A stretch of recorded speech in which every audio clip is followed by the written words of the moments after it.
From script to screen, every film is brought to life by visionary creatives and executives, all sharing one mission: to captivate the audience. Hosted by award-winning movie strategist Kevin Goetz, our podcast, Don't Kill the Messenger, offers a filmmaking masterclass through intimate conversations with Hollywood's most influential voices. And now, your host, Kevin Goetz. Listeners, buckle up. Today we're talking distribution strategy. Years ago, distribution largely meant theatrical distribution. Today it's a whole different game. As Dorothy famously said, "Toto, I have a feeling we're not in Kansas anymore."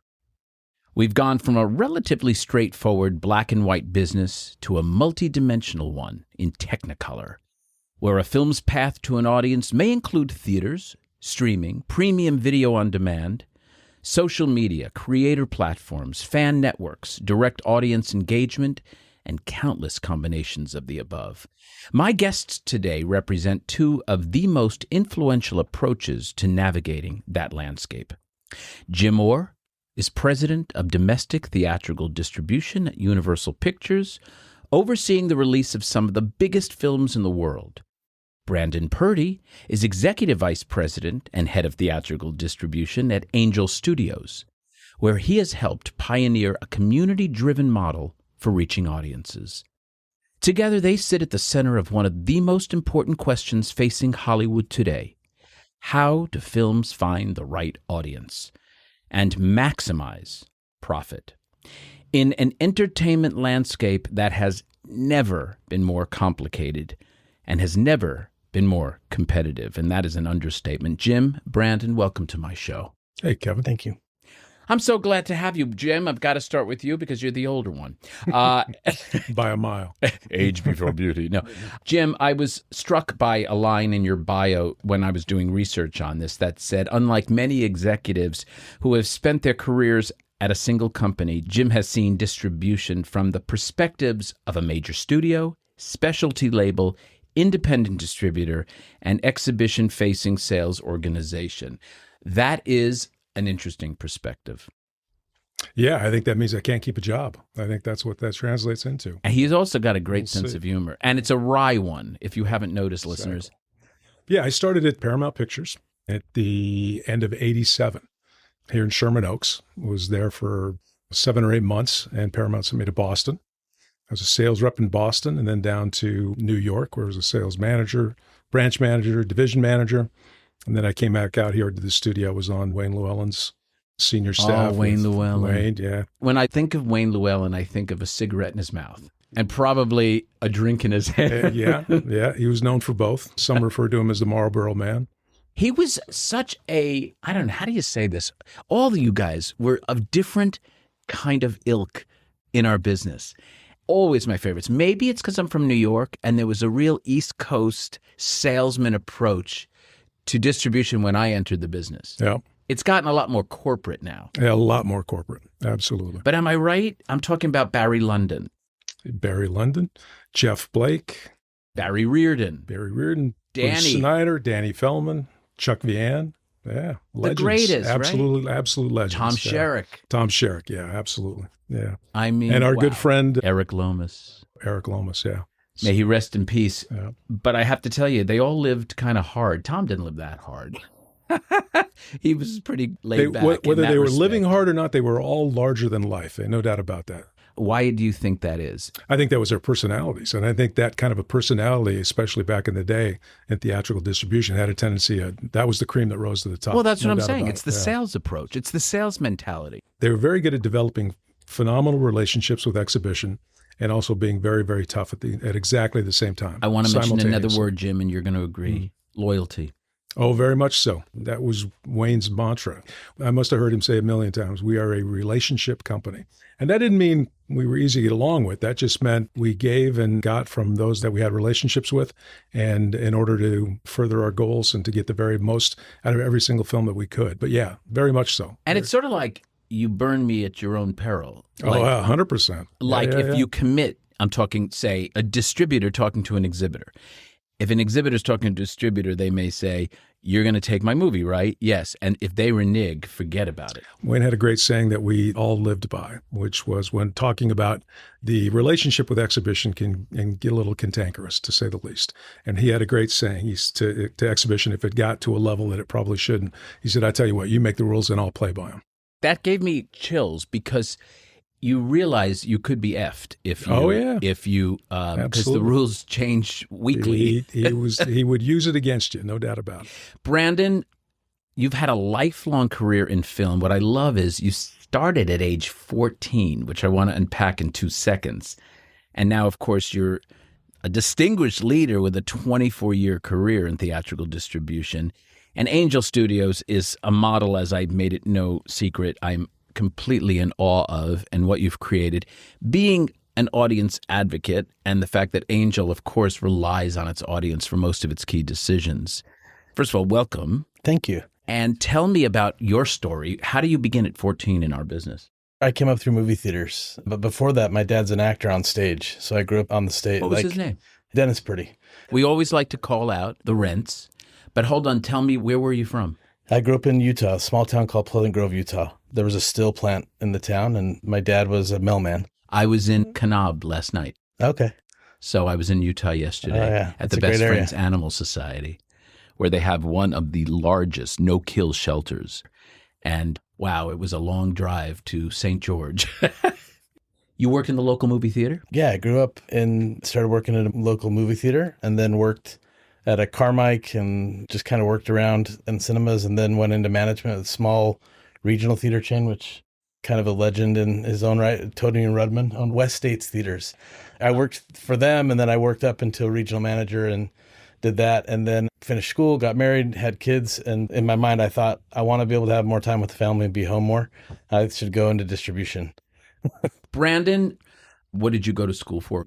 Political science. I thought that I wanted to change the world through politics. I don't believe that people say when they're young, I want to be in distribution. Same as they don't say, I want to be in, say, market research. It just usually doesn't happen. But you land there. And I'm wondering, what did you want to do when you were younger? I spent so much time as a young kid we had a one-screen cinema in our little town. It was called the Alhambra Theater in Pleasant Grove, Utah.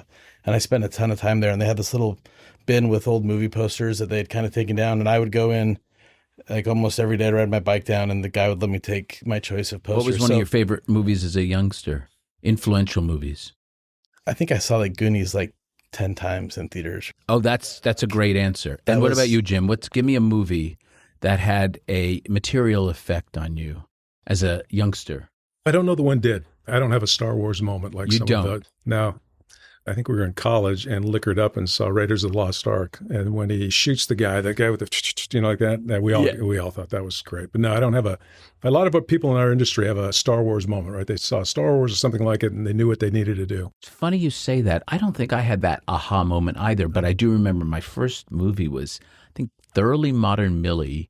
And then I remember seeing Escape from the Planet of the Apes pretty early. But I never had like that aha moment. Yeah. I remember Empire Strikes Back was very influential to me, and I had not seen Star Wars yet. Yeah. But still, you're right. It was more of the cumulative effect of how I felt when I went to the movies. Yeah. Jim, how'd you land in distribution? Well, I know how I landed here. I wish I knew why, is really what I don't know. So I was a junior in college up at Eastern Washington University, and somehow got it into my head, I know what I'll do. I'm going to get in the movie business. And I had absolutely no right to think that way. Aren't you from Spokane? Outside of Spokane, yeah. I'm from a tiny little town outside of Spokane. And Eastern's outside of Spokane as well. But anyway, just got it in my head that I was going to do that. Had no clue as to how to do it or whatever. Graduated from Eastern, was stone cold broke. So I interviewed with one company in my senior year, Del Monte, over in Seattle. As in Del Monte? Fruits and vegetables, man. Wow. That's it, yeah. Borrowed my roommate's suit, which I ended up ripping because I'm a little wider than he is. I was bold enough on the application to say, interested in moving to Los Angeles, because I figured I had to get to LA. So they called and they said, are you serious about moving to LA? I'm like, yeah, great. We'll see you in June. So graduated, sold everything that wouldn't fit into my beat up Toyota Corolla and drove to LA. Del Monte was great because it was selling fruits and vegetables and things like that to grocery stores. And it turns out I'm pretty good at sales. I found I was pretty good at talking people into doing shit that they otherwise wouldn't do. And I was just going to say, that's part of the bravado of why I liked distribution guys Mostly guys. There were very, very few women. There's, of course, the legendary Nikki Rocco, yeah. who came right before you did Yep. for years at Universal. Yeah. She broke a glass ceiling. Absolutely. It was never ahead of distribution. She was it for quite a while, but realized I was good at sales. So I started like, all right, what's sales in the movie business? And that must be distribution, as it turns out. So I started writing to the different heads of distribution at the studios.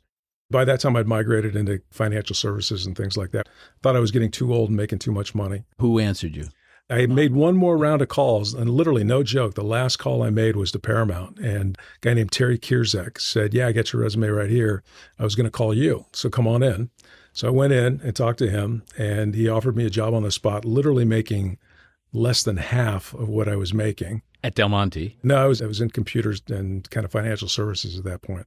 I'm making a decent amount of money, and so took a flyer and went ahead and did it. Figured if I didn't do it, I'd kind of always regret it, and the rest is history. Incredible. Yeah. Brandon, before we get into the enormous change, which I really want to focus most of our conversation on today, I do want to go back to show the origins of distribution. Because, folks, in the beginning of moviedom, filmdom, distribution was a back office function. It was not sexy. It was not even known by people.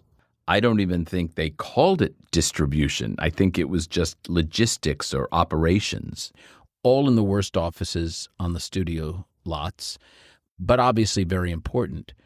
Jim, do you remember? It was the Roadshow, wasn't it? Yeah, well, there were guys that literally would have prints in their cars and they would drive around. One of the people I met early on in my career down in Washington, D.C. area was a guy named literally Harley Davidson. And back in the 30s, that's what he did. He had a car and he had prints in it, and he would bicycle them around. Did he work for a studio? Stuff like that. He did. I don't remember right now which one, but yeah, he worked for one of the studios. So the studio would assign regions? Yeah, absolutely. Is that he how it only had works? so many prints to go around. Yeah, there was no wide break at that point. So, Jim, you have different people assigned to different areas of the country. Movies would stay in a theater for so long, wouldn't they? Yeah, absolutely. The lifetime multiples that we think of now. So in other words, take the eventual domestic gross and divide it by the opening weekend. And a 3 is pretty good, but 10s back in the day were not unusual because you would roll things out. Yeah, even within a city, by the way. But the multiple was off of what? Off of how wide you first went. That's but what I mean. Course, but it was like wasn't nearly 40 as wide. screens or Yeah, something. exactly. You're even 100. It seems like a long time ago. It seems like we've been doing this forever, but it's not that long ago that a 2,000 theater break was awfully wide, or even 1,500. And now, of course, we can routinely, at least on some titles, get up to 4,000 or whatever. That's incredible. Even after COVID and even after some theaters have closed. Is a location and a screen the same definition? No. A screen are the number of auditoriums within a theater. A theater can be a run, a location. We use all of that. So when you report to the press, it was on 3,200 theaters. Yeah, exactly. Got it. Even some of the legal wrangling can. So it might be 6,000 screens. Yeah, we had, I think, off the top of my head, one disclosure day right now, we had a little over 7,500 screens in a little over 3,800 theaters. Incredible. Brandon, I want to ask you about when you first started in the business. Tell me, describe in a TV guide version, because I don't want to hang too much on this, but what was the business like then, the distribution business like at that time? We're talking maybe 25 years ago. It was really different for me. I mean, I started a small distribution company in Salt Lake City, Utah that was doing regional releases. A guy named Jeff Simpson had started a company named Excel Entertainment. He'd worked, I think, at Disney as a creative executive and spun off and started his own company and wanted to take regional films in that area out, just limitedly. Most of these faith-based? Yeah, at that time, a lot of them were faith-based, yeah. I remember my friend Alan Peterson worked for a company called Leucadia Films. I know he had built a strong niche in faith-based pictures, particularly Mormon-themed films. I know they thought could maybe reach audiences beyond Utah. In fact, I believe it worked. Yeah, and that's what we were doing. The first film I worked on was a film called Saints and Soldiers. It was directed by Ryan Little. And it was a regional play, and we kept expanding, and it played in festivals. And it was kind of the first one where the niche audience thought it was for them, and then the broader faith audience thought that the guy was an evangelical, that it was for him, and then the World War II enthusiasts and people who had studied history all just thought it was a broad-based war film. And so I learned a lot on that film about Psychographics. segmenting off, and really like being able to find the market and growing. And then I talked the owner of the company into being able to get on the phone and trying to convince people to get a smaller team and get people to commit to play the movie. And my goal was to get $1,500 a theater, or I was in trouble with a budget. And I just thought it was easy because I hadn't done it before. So you basically were four-walling in a way. Yeah, it was like one theater at a time. At the time when I was starting, it was paying the theater a certain amount of money to Still play the movie. same thing, I think. Yeah. But we had no marketing budget. So I had to go find congregations and World War II enthusiast groups and different groups to get motivated to motivate their people to show up to the theater. Was it not until Angel that you actually released wide? Yeah, that was the first time. Wow. So this is going to be very interesting. Yeah. Jim, what was it like in, let's say, the 90s when you started in distribution, right? Early 90s? I started very end of 87. It looks like the wild, wild west compared to today. Quite frankly, it's so much more corporate today than it was back then. Explain that. Well, you had a lot more exhibitors than you currently do today, right? The consolidation in exhibition has been pretty dramatic over the last When did 30 AMC, years. Regal, and Cinemark kind of take over as the top three? Somewhere in the very late 90s and right after the turn of the 2000s. So for the first 10 years, you had many more exhibitors. So yeah, for example, you had a lot more competitive allocations then. So in other words, you would play this theater, not that theater, because it was in close proximity. It was legal requirement, correct? No, the legal requirements, so there's something, without boring everybody to tears, the Paramount consent decree existed then. We have to, and it's still the way Where we exist today. Ontario, for example, has an AMC, and right across the street is in a the Regal. parking lot, yeah. And So you wouldn't- can't. You It can't. wasn't that you can't. You could play them day and date. They didn't want to play day and date. In essence, you thought Who you didn't? were splitting grosses. The two exhibitors didn't want to play day and date. So how would you decide on who to give the movie to? Well, again, that might be relationships. It might be Or I'll give you this one, you'll get this one. absolutely allocations or even rotations, things like that as your release schedule came along. And honestly, it's a much better way to do it now. Quite frankly, with our folks, our policy is not that we don't allocate or that we don't discern. Our policy is that we no longer honor requests for clearances.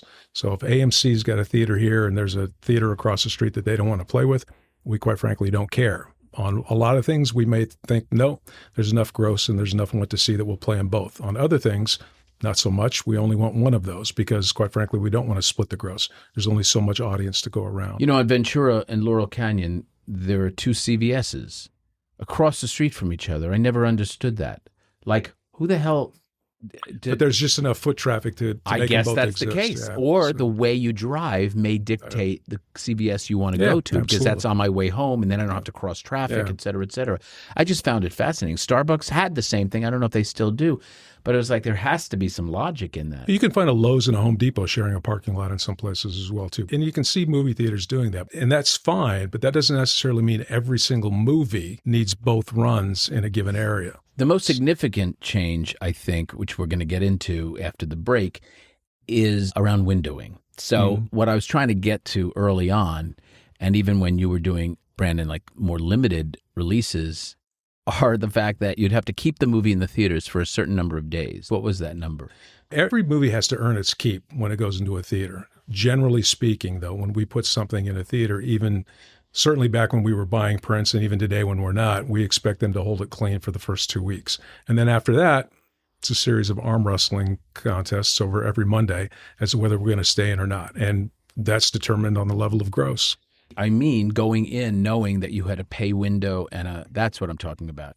You were in a theater. Yeah, but again, remember the theatrical window is the only window that opens and never closes.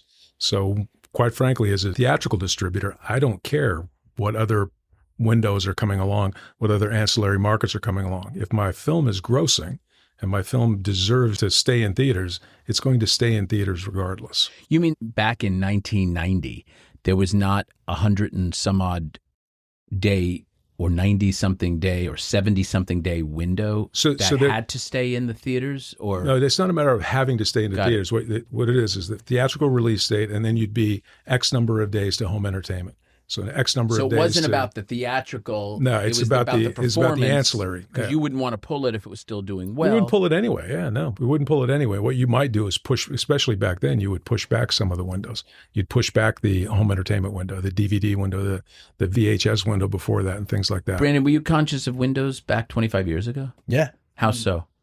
We were opening narrow, and then we were playing in theaters for a long, long time because we didn't have big budgets. We were buying a smaller buckets of prints. Sometimes I had to choose between Should I try to do 100 prints, but I'll have this much less marketing dollars to spend? And then we would just rotate those things and then clean the prints and then keep shuffling them around the country, market by market, putting them out there. But the niches that we served were prolific at selling DVDs at the time. We were conscious of it from theaters being very... Did you kiss into that revenue? When I started, we were full distribution, so every window. We were manufacturing and shipping How has units your as well. relationship with marketing changed over the last 25 years? Moving from my own business to Angel Studios, it's very different. Angel was started by three brothers who had prolific marketing chops, who were launching consumer products using YouTube in the early days of YouTube, when ads were just starting to come in, and they were taking like one of the campaigns was Squatty Potty or Poopery or these like kind of viral videos that they would use on YouTube, and they were kind of gamifying what was happening with YouTube, and YouTube starting to break out. They were understanding, I can engage with an audience. That's going to be interesting. Jim, same question. How has marketing changed from 1990 to today in terms of working with distribution? In terms of working with distribution, I think we work more together now than we probably used to. There are a lot of things that we do together. Plus, in-theater marketing has always lived within distribution, but also has a foot firmly in big marketing as well. Can you explain what in-theater marketing is? So yeah, is? in-theater marketing is literally what it sounds like. Everything from the simplest stuff like putting one-sheets, posters, and trailers on screen and things like that, to digital promotions, to concession promotions, you name it. Now it's a very broad thing. We got a phenomenal in-theater marketing head in Eric Carr at Universal. It just does a tremendous job with that, and it is a very busy part of the world. For obvious reasons. If you were selling widgets, you'd want to know where people are buying widgets. If you're trying to put people in theaters, and you want to advertise where people are in theaters. And so in-theater marketing, saying everything in the name, that is crucial. How much percentage-wise does typically a basics, the basics line item within the marketing budget get allocated to in-theater marketing? Oh, I think it depends, and I really don't even have a number for you. Yeah, it just depends. But it's increased over the years. Absolutely, yeah, because it's just broadened out. We're just doing more things. Here's the latest thing everybody's talking about, popcorn buckets. Who knew that was going to be a thing, right? Yeah. And now popcorn buckets are all the rage. You mean branded popcorn buckets? Yeah, just people collecting and buying popcorn buckets. Collecting them, too. Yeah, we have a popcorn bucket that looks like an IMAX camera coming out with the Odyssey. IMAX put it up on their merch site, and it's sold out kind of brilliant, Jim. Moments. Is that your idea? I wish it was, no, but I don't know whose idea it was, but it was brilliant. That's for sure. It is a brilliant idea. Wow. Yeah. Same in terms of in theater for you? We're looking at it a movie by movie basis. It feels like it's become more and more just an extension of the booking process. Do you feel the need to compete with the majors? No. For an indie studio, I just think that's a quick way to lose a lot of money. We're playing a different game in the same venue. I'm going to ask you both the same question now. We're going back to 1990. Content is king, marketing is king, distribution is king. What was it in 1990, Jim? Oh, it's the same thing today. It's always content. It's always the movie first. Yeah, I agree. Brandon? Yeah, it's the movie. Yeah. Huh. Sumner's the one that said that, by the way. He said that in the late 90s. Content is king. Sumner Redstone said that? Or at least he's taking credit for being the one that said that. And now we're going to today. You still believe content is king? I do, yeah. I think it's about the movies. I really do. And I think there's some really interesting things going on in the market right now that kind of prove that out. It is about the movie and the audience that is available for that and wants to see it. You agree with that? I do. I think you hear every once in a while somebody will pop up and, there'll be a down week in the cinema and they'll say theatrical's dying or cinema's dying. And cinema's not dying. Theatrical's not dying. What's happening is sometimes there's just not movies that people want to go and see. And we're making aspirational movies for what should audiences want instead of what do audiences want. I agree right now. You got two movies that are just showing. When there's movies that people want to go see, you can't stop them from going to see the movies, and they'll show up and it'll break all the models and all the multipliers. Well, in the case of your movie, Obsession, Jim, I mean, we're talking about Focus, but the master brand, if you will, of Universal. It's unbelievable. We've never seen that in recent memory. When was the last movie that increased their grosses? That often after that wide of a break? I think you have to go all the way back to something like E.T. I remember Polar Express did it. I don't think to that degree. Not to that degree, no. It's so rare. Sound of Freedom did it, but not to that degree. It was Sound of Freedom did do it, too. Obsession opened up in mid-May, wide.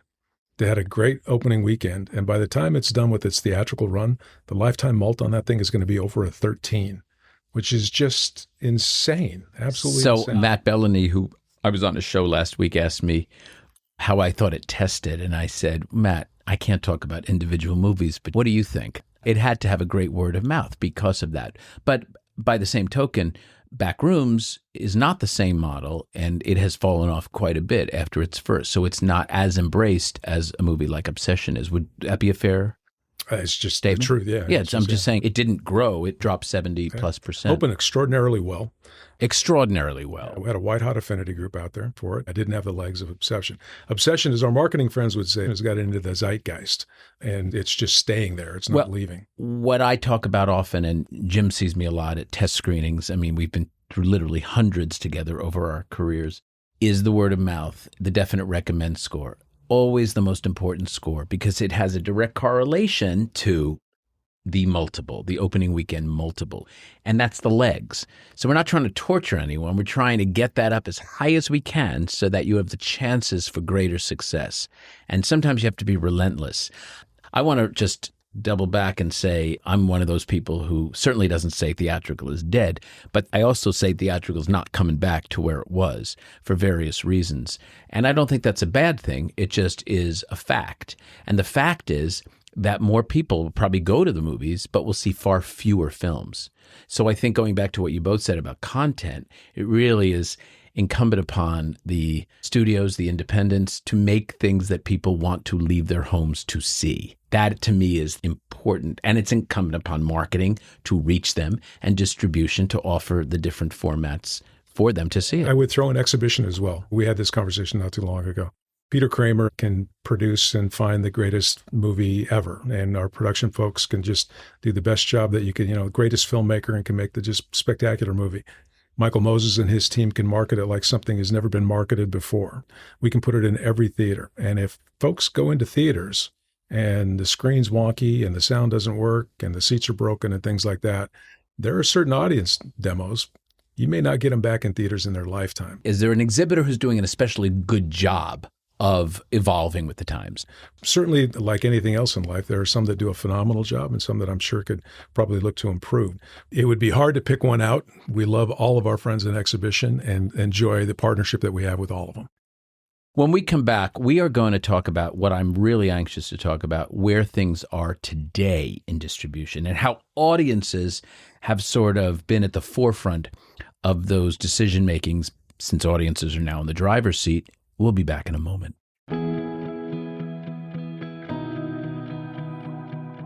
Listeners, the Motion Picture and Television Fund is a nonprofit charitable organization that supports working and retired members of the entertainment community. This wonderfully run organization offers assistance for living and aging with dignity and purpose in the areas of health and social services, including temporary financial assistance, case management, and residential living, and has been a crucial lifeline to thousands during and beyond critical times that our industry continues to experience. To learn more, visit mptf.com. Please join me in helping others in our industry during times of need. There are so many ways to offer support and get involved. Thank you. We are back with Brandon Purdie from Angel Studios and, of course, Jim Orr, head of domestic theatrical distribution at Universal. Gents, I want to talk about today's world and how the consumer is truly now in the driver's seat, and that definitely was not the case in the 90s or aughts. It started to change when the streaming revolution came into play. Suddenly, the 3 C's, I call them, were something we had to deal with, and that's cost, convenience, and choice. Cost meaning, come on, what is it? At least $100 in some cities for a family of 4 to see a movie in a theater with the tickets, concessions, and parking. It's convenient as hell to stay home. And the choice is extraordinary at home when in the theater it's very limited. So how has your job shifted? And, Jim, I'm going to go to COVID because you broke some rules, which were great, and I so admire. But I'd like to talk about how things have changed mostly for you. And Brandon, I'm going to start with you because I'd like to talk about Angel Studios and their model. Yes. You recognize something that very few had recognized. And then I want to ask Jim about what he thought when your big movie, Sound of Freedom, came out, probably unnerved him in some way, and all the heads of the majors. Yeah, so we really focus on the audience. Like, there's no executive at Angel that can greenlight a film. It has to be passed by the audience. Unpack that for us, please. Yeah, so we built a platform where filmmakers can submit their movies, and the Angel Guild is a group of people. The Angel Guild is a group of people of how many? Right now, it's 2.4 million. 2.4 million? Mm-hmm. And have they all paid money to join? Yeah, so they're able to watch all the content that we have on our platform, but also all the content that's submitted. So it's a subscription model. We like to refer to it more as a membership.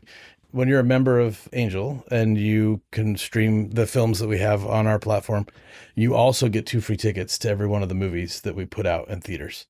On top of that, you're voting for the shows. So you're coming for a film, but you're staying for the mission of kind of shaping films that you want to see in cinemas. So they watch the full, either short proof of concept or the full movie. What do you call them? Torches. How'd they get that name? It's based on kind of the way that the Statue of Liberty came to be in origin, that they couldn't, and I'm going to butcher the story, but they didn't have the money to do that. So they just built the torch, and people could give money to be able to help see the statue be built. So the Statue of Liberty was the original crowdfund. Original crowdfund, yeah. And so you knew that? No, but that's what we're paying. It's genius, exactly. Yeah, and so early on at Angel, the company was evolving and growing, and there was a moment where, to be able to keep the company going, the founders had to look to the audience and say, like, would you guys like to see this movement that we've started become a studio and bring on more films? So initially started with a library of, and it was a subscription model, just seeing, like, I know your mission statement has to do with putting light out into the world and creating stories things that amplify light. Amplify light, which is a pretty wide berth. So it originally started with a library of movies, and then ultimately you brought the audience into this crowdsourcing model. And that was to grow the business. And you found that audiences really were invested in wanting to have their opinions heard. Yeah, they showed up in a major way, and were able to kind of launch Angel Studios from that. So Angel doesn't refer to anything faith-based. It actually refers to the people who crowdfund, who put money into it, the angel investors, the people who came and... Well, Sound of Freedom wasn't exactly a faith-based movie. It was faith-friendly, perhaps, but it did show light. Brought your attention to an important topic of trafficking. Yeah, and so that moment, it became all about the audience. Like, how do we interact with the Angel audience, and how do we continue to build that, and how do we find like-minded people who are interested in the mission of what we're doing? Can you talk about that movie a little bit? Like, what did people see in that movie that was so successful? It seems like it's a very good movie. It's not an extraordinary movie, but it touched the hearts and minds of folks. Why? Yeah, it did. It just ran away. I think it was the right movie at the right time, and a whole bunch of kind of building up of a powder keg over time of political stuff that was happening, and just opened up. And it kind of showed up quick. Like, we acquired the movie, and I thought, well, we should release this movie in September. That gives us enough time to prepare. And then internally, one of the founders felt like, no, it should be July 4th. And Indiana Jones and Mission Impossible is coming out on that same date. And it was like 3 months from that date. And of course, I'm the only person in the room that had been in distribution. So I'm saying 3 months, or July 4th, like two of the biggest film franchises, theatrical franchises. And they felt committed to it. So we went after that date. And you knew that from polling your audience? At that point, we were so new. That was only our second film that we'd ever put out theatrical. We did one film before that, theatrical. And I had sold my business and started just in February of that year building Angels Theatrical. What was the first one? It was His Only Son. It was a biblical film. It was made for like $250,000. Did it do any business? It did over $12 million. It was made for $250,000. So that gave him confidence. And how much was Sound of Freedom made for? They've never given us a firm production budget. Well, it wasn't on that much, though. But no, it was right 15 or 20 million. Tell us about the pay it forward model. Yeah, so Pay It Forward actually had started early with Angel in their early days of streaming, meaning that they had a hit show that they had originated. It was called The Chosen. And they were trying to figure out how to get people to watch it. And I think one of the founders had a neighbor he was letting watch the show, and he realized people weren't watching it because they didn't want to spend the money to watch the show. And so he let them watch it for free. And then it started to spread, and he watched it like in his neighborhood. They're new in entertainment and innovative. And they said, what if we just made the show free and there's a call to action at the end where if you want to help other people be able to watch the show, pay it forward so that for this many people to watch it. So then when we went into theatrical, I got a call. We build all of our own tech internally. Like half of our company's engineers. There's a lot of engineers at Angel. And so I got a call from one of the engineers. He's like, yeah, I think we figured out how to do pay it forward in the cinema. Do you think we should give it a shot? And I said, yeah, go for it. So like the next day on a Sunday, they rented out an auditorium and they were playing around with scanning QR codes and seeing if they could get, people could pay it forward from the theater. So his only son, it went out and it was successful, but that movie didn't break out like Sound of Freedom. And Sound of Freedom was really from what that movie was about and it being such a current issue that we're facing now. And so we recorded Jim Caviezel giving a call to action at the end of the movie and put it on, and over $20 million paid forward for people to go see the movie. So people are paying it forward and the tickets are coming into a bucket. Like if you just imagine a bucket, they're filling up. And then we're also running a campaign to make sure that people can get the tickets and use them. And so all that money. So you become like a fulfillment center in a way. Yeah, we were doing like a wait list because sometimes there wouldn't be any pay it forward tickets left. People had gone and seen it. And so people would get in a wait list and then other people would pay it forward. And it was like the smart version of, remember that company Movie Pass? That certainly had its challenges, but it did teach us that people really wanted to see movies. I'll tell you that. That price does have something to do with it. But it enabled Sound of Freedom to really be seen by anybody who wanted to see it and globally. How do you feel about the studios? Do they intimidate you as a small player? No, I came up from the cinema, so I admire them. Do you find them trying to ever intimidate you? No, not at all. I really just feel like there's enough. I think you at Angel have done such an incredible job of, I'm looking at a little movie here I worked on called Cabrini, which is behind you right now. Mother Cabrini. It's a terrific picture. And there's no way a studio would ever release that or could release it because they have certain overhead they have to make and projections they have to run. So you believe there's room for everyone. Jim, on the studio side, do you think people underestimated Angel? Personally, I think more movies that excite more people to get into more theaters is just simply a good thing, full stop. Yeah, like when I see Obsession happening, I like to be in the cinema to watch movies. I see multiple movies a week, but I'm just as excited when I see a movie break out as when it's a movie that I'm working on, because it just means the cinema is thriving and more options and more audiences. And especially when it's bringing young people to the cinema. I really believe that this is like multi-generational nostalgia. It drives a lot of audience going. And so when people see trailers for more movies, they come back to the cinema. I'm celebrating any time a movie's winning, wherever it's coming from. Yeah, I think that more good movies beget more good movies and success begets success. It's just how it works. Jim, the pandemic was an incredibly scary time for all of us. My God. I remember Warner's, for example, having to make some very tough decisions. Ann Sarnoff was a guest on my podcast, and we talked about that. I don't know if you ever caught that one, but it was a really hard time where they had to make some big decisions that pissed a lot of people off. But I also understand why they had to do things at that time. You were one of the first guys, Jim, to create, I believe, the 17-day window. Can you tell us about that and what was going through your mind at that time? The audiences, generally speaking, can be pretty different for something that is a premium transactional model versus a theatrical model. And the world was certainly in a different place in 2021 and even early 22 than it is today. And so when we went to exhibition with this idea, what we promised them was at least 17 days of theatrical exclusivity, meaning it would not be on a premium market prior to that. And the reason you chose 17 was 3 weekends? Yeah, 17 is also not arbitrary. It's because it's through the third Sunday. And basically, through the third Sunday, or 17 days of theatrical exclusivity, is roughly on almost any film, anywhere from 70 to 80-something% of the You gross. just took my question. So, it's beautiful. So about 75% of every movie-ish happens within 17 days. 17 days, yeah. That's how front-loaded the business is. We were discussing earlier how it wasn't that way prior. It certainly is today. How much of percentage is in 30 days or 31 days? By the time you get to that, you're in the 90s, yeah. Okay, then why is there a debate on windowing? Well, I think there's still a very valid debate, and we've actually now extended our I know you have. theatrical That's why I'm asking. exclusivity. Yeah. I think what you don't want to do necessarily is train audiences to simply wait. But the other thing to keep in mind is there's a dramatic difference between a PVOD model and an SVOD model. If you are 17 days to subscription streaming, that's dramatically different than 17 days to a high-priced transactional model. So listen, the industry has always been the case for the last 30-something years that we've been dealing with this. Windows are constantly going to be moving. We feel very good about the decision that we've made to extend that. What is your current? Currently in 26, we're at least 32 and going to 45 in essence in 27 and beyond. And again, by that point, I don't think you're training the audiences to stay home. You've certainly given every film a great opportunity to leg out theatrically. And by the way, they're also not carved in stone. The naysayers would say, and I'm one of them, that you can't train an audience. Like, you're not going to do that. Like, audiences, because they're in the driver's seat, I think, know what they want to see in a theater and what they don't.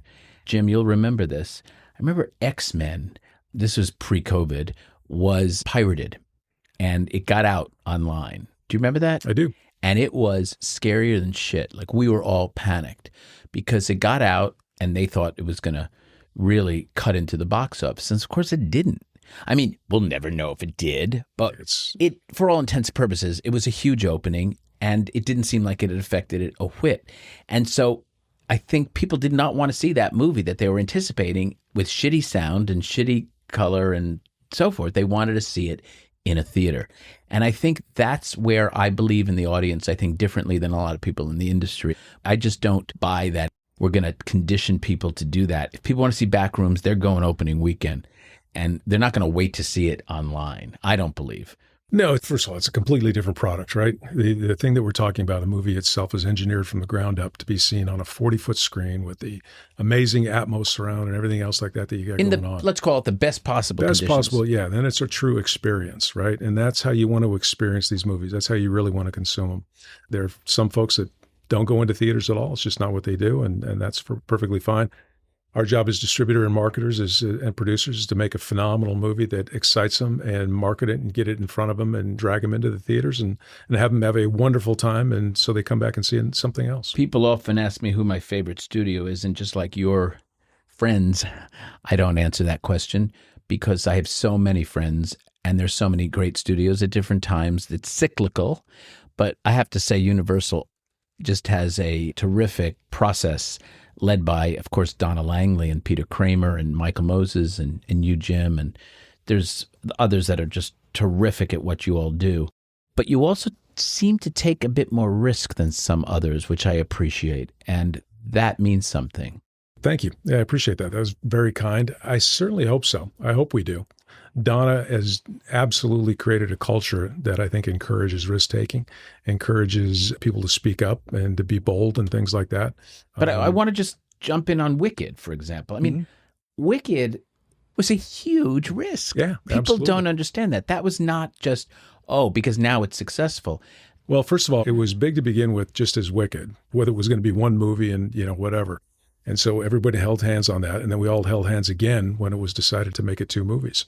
And it was absolutely the right decision. Mark Platt and John Chu's vision was 100% spot on. And of course, their execution was absolutely amazing. They put together a cast. Do you remember that first screening, Jim? I do. In absolutely. Arizona, that one. Yeah, and then we did that other one in Arizona, and it even scored better. It was like, what the hell? Yeah. And it was just, I remember feeling a sense of reverence for Donna. And obviously, Mark had this great property and John knocked it out of the park, but it had to take a real set of to have done that multi-millions of dollar commitment. Yeah, absolutely. Yeah, we all held hands and said, yeah, absolutely. It's the right thing to do. And again, John and Ari and Cynthia and Jonathan, their execution was just flawless. And one of the other great things you all did was putting Chris Meledandri into Illumination and partnering in that enterprise. I think it's been your single most important investment you ever made. And also Jason Blum, the relationship with Blumhouse has been another great boon for you guys. The relationships we have with Illumination is just phenomenal. Same with Jason and Blumhouse as well. It's just, they want to be at Universal. I think a lot of filmmakers want to be at Universal. They want to work with Donna. I would like to think that they see a culture here that is something that they want to be a part of. Couldn't be more proud of that. I was going to say, what was one of your proudest professional moments at Universal? Hard to single one out, but I'll tell you what, it's a film that ended up winning Best Picture, probably. Oppenheimer. Comes to mind. No, actually, interestingly enough, not, although it was phenomenal getting to work with Chris and Emma for the first time there. But no, it was actually Green Book. Jim Burke is... I love that you said that. Jim Burke, the producer of it's a friend of mine. We worked together at Focus. Peter Farrelly, the director, and I had some interesting conversations. And it was one where we were talking earlier about you don't necessarily go wide all the time. That was one where less was more. We decided to go on a more limited break. We went on with about 1,000 theaters. Why did you make that Thanksgiving. decision? Here's what we found out, and we have the greatest marketing engine in this industry. It's not arguable. I mean that very sincerely. Michael Moses and his team are as good as it gets, bar none. As good as they are, marketing Green Book was not the easiest thing in the world. It's two old guys driving around in a car in the South in the 60s, right? But 100% of the people that saw it loved it. I mean, literally loved it. I know. I worked on it. I remember it was one of the highest testing movies we had ever done. So the theory is this, and I used 42nd Street as an example when we all talked about it, which was we could open up both Ewok and the Empire. They literally face each other across 42nd Street. And we'd have two $5,000 grosses that are both about the bottom of the building, right? Because it's not going to open fantastic necessarily. And no matter how good the word of mouth is, physics is going to take over. There's more film coming in, they're going to go. Or we open up one of those two runs. We have a $10,000 gross that's about in the middle of the building. And now we have room to sit there. And we can sit there and we can sit there and we can sit there. And we decided to do that across all of North America. And so talked to participant and CA, we all agreed, Michael and everybody. And so we did that. And that's exactly what happened. It opened up okay, but it didn't drop. And it just sat there and sat there and sat there. And as we got awards and as we got other indications, we'd put our foot on the gas and go broader. And next thing you know, we've got about 34 million at the end of the year. It goes to 83 some million. And you see a friend of yours up there accepting the Oscar for Best Picture. It was Incredible. Pretty cool. It was pretty cool. That's a great story. I also want to mention that Borat did that. I remember Sacha Baron Cohen and I recently talked about it. We were reminiscing about some of the older films that he had done, and that Fox had distributed that in, I think it was only like 1,000 screens or something, or 800 screens, something along those lines. It was not very wide. And the movie did gangbusters. The word of mouth on it was so unbelievably great. It grew that second weekend and beyond. So it was actually a brilliant strategy. It was a movie that needed to be discovered. And like Green Book. Yes, we all discussed it and it seemed like the right thing to do, and it turned out to be That's just great. So, That's just great. Brandon, what are you most proud of in your career so far? Being a part of Sound of Freedom was pretty amazing. That had to Just be a watching head it trip. Week after week after week. It's our second movie out as a studio releasing the film. But then, you know, for my whole entire career of working with audiences and figuring out niche audiences and micro transactions with smaller audiences and working film by film by film and kind of doing a volume play, then to be at Angel building this audience-driven thing that Angel had already largely built and adding theatrical to it. And then to have that film just take off. I mean, I'm sure Jim's experienced this a lot, but, you know, to just feel like you couldn't have stopped that movie if you'd have tried, you know, like at some point it just went and it just hit a moment and it was exciting. That's just great. Yeah. Jim, you must on some weekends love the either late Thursday night calls or early Friday morning calls, certainly the Saturday morning calls. And sometimes you must dread them. Fair play? Yes, that is 100% an accurate assessment. Do you pick up the phone and call the senior leadership at uni? Yeah, it's more emails than anything because you're out to a broader group. Yeah, absolutely. I bet it's a phone call when it's really good. Sometimes it's a phone call. And an email when it's... Actually, sometimes it's a phone call when it's looking like it's not going to be so good either. Yeah, it just depends. But yeah, we try to be very communicative to the filmmakers and to the senior staff to let them know exactly where we think we're headed even before we open, and then certainly communicate over the opening weekend and weekends and weeks to let them know what's working and where we think we're going to be. I have to say that most heads of studios, every one of them that I know, come in and they're on to the next thing Monday, good, bad, or otherwise. And I think that's very healthy because they know that everyone has done their very, very best, their damnedest to get this out. And nobody makes decisions in vacuums. Would that be a fair 100%, yeah. comment? Listen, the business we've been discussing here is a very, very hard thing to do. People like Donald Langley and Peter Kramer are looking at black ink on white paper and deciding to make very big bets. Are you in those green light committees? Yeah, absolutely. And I'm very grateful that they let me read the scripts and, you know, have a small voice here and there. But really, that's the job of Donna and Peter and people like that. From a distribution standpoint, what keeps you up at night?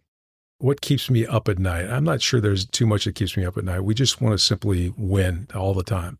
And I might be slightly more competitive than most people, perhaps.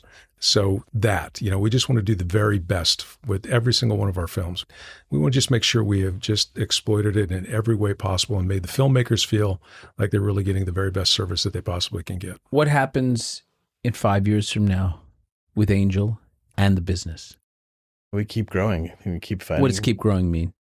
Continuing to build the guild, the Angel Guild, the people who are voting. Convert torches to movies. Yeah. And then just really relying on community, like building this community of people who are interested in what we're building. Building the 2 million to 4 million? Yeah. I mean, just continuing to grow and then continuing to build a community of filmmakers who are interested in what we're doing and telling stories that are amplifying light and continuing to grow that. Always built around the theatrical. I mean, that's super important to Angel Studios and to what we're building is the theatrical experience, because that's not only for the Angel Guild, where that's the communal experience where people are coming together and kind of meeting each other and having that theatrical experience that's super important, that really fuels the rest of the work that we're doing. But I mean, we're 3 years into theatrical. What are your biggest space. threats? What's nipping at your heels? What makes you nervous?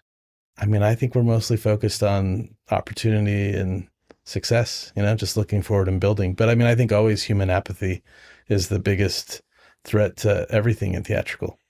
But your audience is giving their opinions constantly, so it's not like it's going to just come up on you. You know where things are heading.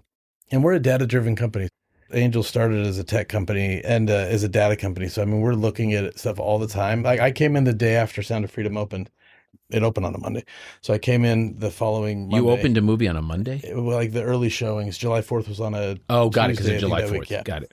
But I remember coming in and thinking that we were going to be celebrating this major win. And I walked in and everybody, you would have thought we didn't win. I mean, because everybody was in conference rooms working and trying to figure things out. Well, that's what I'm saying. Then it was on to the next fire, or hopefully the next success. And honestly, I was in meetings where they're like, we probably could have done more. Probably could have made more. Had we done this and had we done that? And they're just solving it. Can't audiences also invest in your movies? Can't your guild members? Early on, that was more of the model.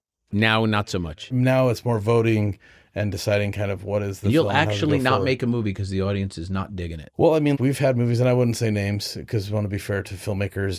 But, we've had films from sizable filmmakers with sizable casts the executive team's excited about and the team's excited about, that goes in and it doesn't score high enough. It doesn't score well enough, and we don't release it. Do you do torches on those movies too? Well, some come in as torches, some come in as finished films. I see. So and you'll show the finished film to a subset of your folks? Yeah, but they'll it's vote on it? High security, yeah. That's what I'm saying. Yeah. How many people, for example, will look at a film? Just until it gets to statistical significance. Once we feel like the data is there and the voting, they get asked two questions. Does this story amplify light, and how disappointed would you be if this movie was never made or never released into theaters? You don't say, would questions. you recommend it or would you see it or anything like that? Wow. So are we on brand? Yeah. And then how disappointed would you be if this movie was never made or never released? And those two metrics give you your answers. Fascinating. Jim, last question here. Where are we in 5 years with distribution? What do you see changing most? Domestically, there will probably be fewer theaters. To the tune of what, consolidation, 10%? 10 to 15%. Yeah, that's my theory as well. Smaller towns to begin with, or smaller venues in very expensive parts of the world. So, for example, like the little town I grew up in, that theater was gone decades ago. There's just the population just. You mean those are the ones that will probably go. See that? Yeah. Or if you've got a small theater that is in a very high-priced market or things like that, you're going to get squeezed out there as well. We're already seeing some of that. I think there'll be even more better PLF screens, premium large format screens, whether they be IMAX or Dolby or exhibitor branded. I think there'll be more experiential things in theaters, like the 40X and the environmental screens, the ScreenX, D-Box, and stuff like that. You mean so you can feel as though you're there? They're there, yeah. And then another thing that seems to be growing that I don't think is going to stop are entertainment centers. So a theater as a part of a larger entertainment 100%. venue. Could not agree with you more. Bowling, restaurants, you name it. Yeah. A destination. A destination, yeah, place. Absolutely. In essence, replacing the mall from back in the day. You going to bid on IMAX? I don't make that kind of money. Because it's such an important part of our business, those big screens. You guys are terrific. I so enjoyed having you both here. Brandon, thank you so much. Jim, you're like mishpucha. We go back so long. Jim's like I don't know what that means. Sounded good. It means family. Thanks for having us. Yeah, thank you. Absolutely. Thanks, guys. To our listeners, I hope you enjoyed this conversation. For more insights into filmmaking, audience testing, and the business of Hollywood, I invite you to check out my books, Audienceology and How to Score in Hollywood, at Amazon or through my website at kevingoetz360.com. You can also follow me on my social media. Next time on Don't Kill the Messenger, I'll be joined by the prolific producer and industry visionary, Roy Lee.